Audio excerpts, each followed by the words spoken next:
What is going on, you guys? Welcome back to another video. Today's video is brought to you by Departures Capital. I'm just joking, but I did pick up some merch over from Aaron's channel. If you haven't checked them out, go do so. But today we're going to be covering 3 stocks to buy going into the month of May. And I will start this video off with a very quick update. I promise I'll keep it quick. Just on my current thoughts on the market. I think that it is important from time to time to kind of get an idea of where we stand, just the overall sentiment. Because as of recently, I've personally been holding off on the stock purchases. I'm not rushing out to go buy any stocks at this current moment. As you guys know, in December of last year, pretty much the latter half or the last couple of months, as the stock market was dropping pretty heavily, I did take advantage of some pretty nice sales. I did more buying than I probably had the entire year. But fast forward a few months, basically to where we stand today, the markets have been on a very nice tear. And in fact, I think this is actually one of the best starts to a year in stock market history. If you look at the broader markets, we have a lot of the major indices, the S&P, the NASDAQ, etc. Those are up somewhere along the lines of 15 to 20%. A lot of the holdings that I've personally bought into last year, they've done quite well as of recently. I'm not trying to say here that I think that the markets are crashing or that we should be scared.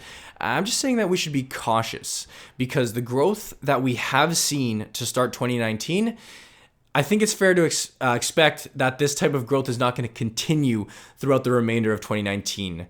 We're not going to be posting 40% year in the S&P 500, especially being this late in the cycle. So that does have me a little wary. I'm kind of on standby with the purchases. But that being said, although the American markets have been on a very nice run, and I think it might be smart to kind of expect some sort of cool off or pullback, I do believe that there are a lot of investment options if you look abroad that are actually looking quite attractive. Take China, for example, take Europe. And that's why actually two of the stocks that we're going to be covering in this video are based over in Europe. But let's get on in with the video. If you guys enjoy these, by the way, you want to see more content like this, hit that subscribe button. But the first stock that we're going to be highlighting for today's video is a company called British American Tobacco. And this company is headquartered over in the United Kingdom, like I said, but it does trade here on the New York Stock Exchange under the ticker BTI. And British American Tobacco is actually the largest publicly traded tobacco company in the world. They're the company that makes Newports, Pall Malls, Lucky Strike, Camels. Benson & Hedges is another popular one that you've probably heard about. They own the sales for that over in the Asian region. I know that here in Vancouver, where I'm from, seems like everybody, their smoke of choice is Belmonts, right? Everybody's so high class and that's all they'll smoke. But in many other places, and here as well, a lot of these other brands are the smoke of choice. And if we take a look at the stock price here, this stock has been absolutely crushed. It dropped about 50%, losing half of its value in 2018 alone, and I would very much consider this a value play. This is a stock that, at least in my opinion, has been beaten too far out of favor, which does happen from time to time. Companies constantly trade above or below what they're actually worth, and sometimes a little unjustifiably, but this is an example of a stock that, at its current levels, I do see more upside potential than there is downside with the stock already dropping so much. In fact, Morningstar tends to agree. They have the stock currently rated as a 5-star buy with a price target of $59. And British American Tobacco is involved in the vape space. As we're seeing with a lot of these tobacco companies, they own vape brands like Vype, Vuse, Glow, Neo, VIP. A lot of these I personally haven't heard of, other than Vype and Vuse. Those are two bigger ones. But if we do take a look into their numbers and look at the growth of this segment, this is from their annual report. It might be a little bit hard to read here, but PRRPs, that's what they call this alternative section, potentially reduced risk products. Revenues here grew 133% in total to $1.8 billion. That's up from $772 million in 2017. But adjusting here for enhancements, basically adjusting here for their acquisitions and impact of foreign exchanges, this was an increase of 41%. So bottom line here is that it is growing. And as well, you will get a lot of people that do make the argument that the smoking industry is dying out. Like, people are being a little more health conscious. Smoking has been trending down if you look at the statistical numbers, but I just don't think that's the case. I do consider the tobacco industry to be an evergreen industry. Like, smokers are going to smoke. That's really not going to stop anytime soon. They need to get their fix. And I do think that it is smart by these tobacco companies to get into these vape avenues. British American Tobacco, as we saw, are investing quite heavily into this space, basically in an attempt to capture this new market. And to get exposure to a business like this, a diversified business with a strong portfolio of brands at essentially 50% off from what it was trading at last year, I actually think that it's a really solid option, especially if you're looking to pull in a nice dividend. The stock as well pays a very, very attractive dividend, up at 6.78%. That is well above its main competitors in Philip Morris and Altria. If we do look, the company's cash flows have been steadily trending up. They're still pulling in money, up at $10 billion. Keep in mind, these are stated in British pounds, by the way. And that's because the tobacco industry, like I said, is one of the more stable industries out there. That's what I believe makes it a good investment. The stock currently trades at $39 USD. Like I said, it pays a 6.78% dividend. And with the stock being down so heavily, British American Tobacco is the first company to buy in May. Moving on to the second stock for today's video, and I actually have a bit of an interesting one for you guys today. It's a little bit of a change up, but it's actually an ETF that I want to share with you guys. And that is the ETF XLV. It's the Spider Healthcare Sector ETF. And what this fund does is essentially track the healthcare sector of the S&P 500. And an ETF, as I'm sure many of you guys are already aware, basically what that is a basket or a single fund that contains multiple investments. And in this particular case, this ETF, this single fund, contains a variety of healthcare investments or healthcare stocks. And this is actually a very, very valuable option if you're looking to invest in a specific sector, but you don't want to place your bets on a specific stock or pick out any single equities. And especially in a sector like the healthcare sector, where the reality is there is a lot of scrutiny in terms of regulations. A lot of these major pharmaceutical providers, a lot of these big drug companies, they're facing the issue of drug prices coming down. Like, there's a lot of pressure kind of across the board. The government wanting to just lower the prices of drugs, which obviously has an impact on their margins. It's not good for a producer of a drug or of a medicine. Along with that, there is also a large increase in generic competition as their patents wear off for their drugs. So, I take a company like Pfizer as a good example of this. And that's not to say that this is a bad company or anything, but you look at the key drugs that they have their patents wearing off in the coming years. That is just the nature of this business. It's just one of the struggles that they face. And using an ETF can give you the option of diversifying away from a single holding. And one of the fun charts that I'll share with you guys here, it's actually one that we use at our firm, just part of our weekly review. We as well do a weekly review at our firm. And this one highlights the major sectors in the S&P 500. We're always looking for what's performing well, what's performing poorly. And funny enough, as of filming this video, the only sector that's down year to date happens to be the healthcare sector. And if you do look at companies like Pfizer, Merck, for example, they have been selling off in the past couple of weeks. This very well may be coming off the back of Johnson & Johnson reporting weaker earnings. They just showed their net earnings dropping 14%.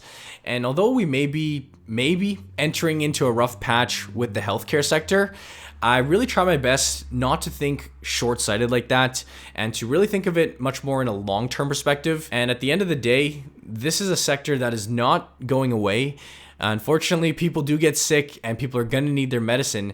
And I do believe that investing in the pharmaceutical space, you probably should be investing in the pharmaceutical space when you look at the overall balance of your portfolio. And just as an alternative or an option, rather than dialing in on a single stock, this gives you the option to simply play the field.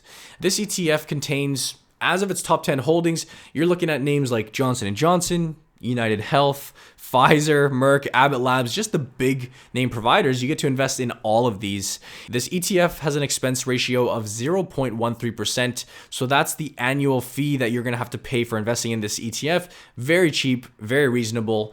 The ETF trades for $85.92 USD. It can be purchased just the same as any other stock.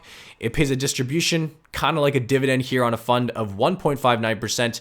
But I think that of the opportunities out there, this may be a nice one to take advantage of some of the weakness. So the Spider Healthcare ETF is the second stock to buy in May.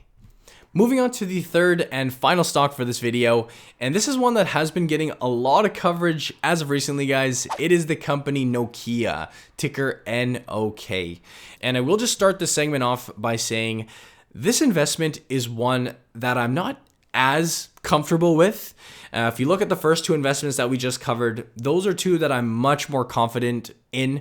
I'd really have no issue investing those two in those two personally, but this one does fall a little higher up on that risk scale.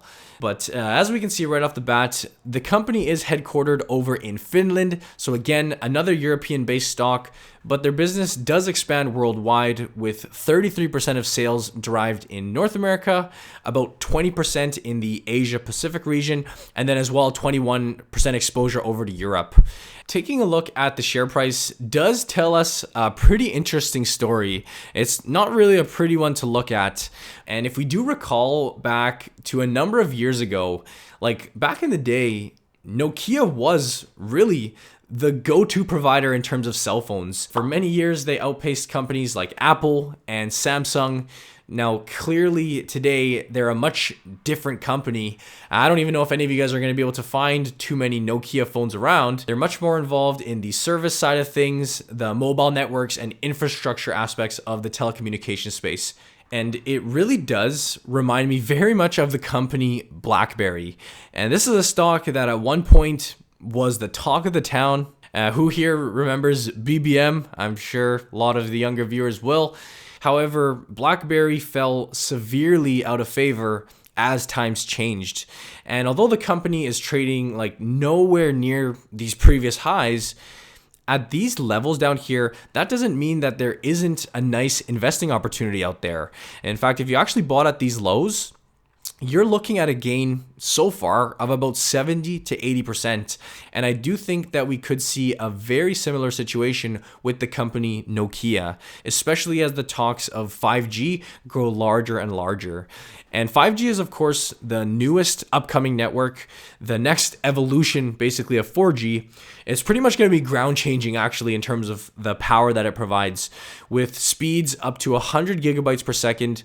5G is set to be as much as 100 times or more faster than 4G, a substantially lower latency, in other words, the lag or the ping in terms of how the information is being delivered to a device. Just kind of imagine it like watching 4K videos with really no buffer time, okay? You can stream Netflix anywhere you want, as well as there are a lot of practical uses with this in things like self-driving cars and GPS systems, etc.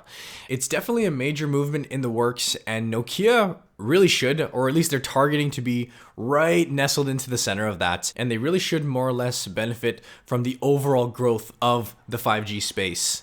Now, you do have options or alternatives like Ericsson, which a lot of people would make the argument that that's an equally as good, if not better, investment. Here in North America, there are many ways to play the 5G space. Maybe look at a company like AT&T, Verizon, even Cisco could be a good option. But like I said, with the recent growth in the American markets, I think that looking over to Europe, the European stocks are showing a little more value than they are here. And to kind of end off this segment, I'll read a message here from the CEO.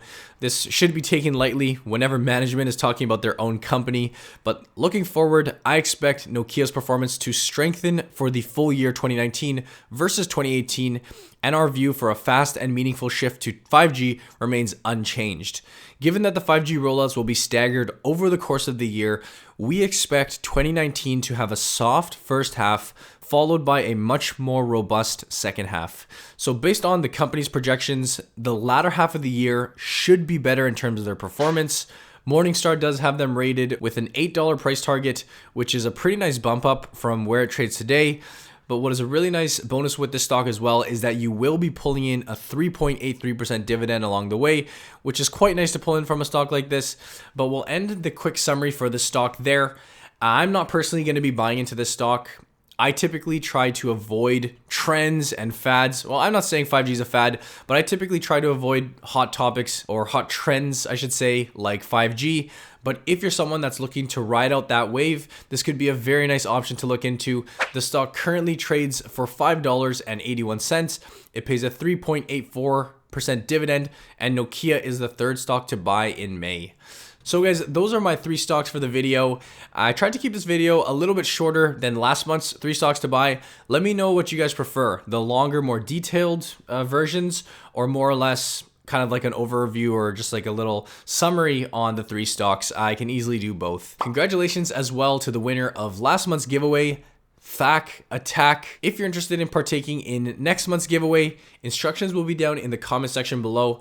It's as simple as just leaving a like, making sure you're subscribed, and leaving a comment on this video. If you guys enjoyed the video anyways, feel free to give it a thumbs up, and if you're not already subscribed, I post a video every Sunday, so subscribe. If you do want to check out our membership group and take a look at my personal portfolio, get instant email updates when I go out and personally place trades, that'll be that first link down below. But as always, I thank you guys for watching. I hope you enjoyed, and I'll see you in the next video.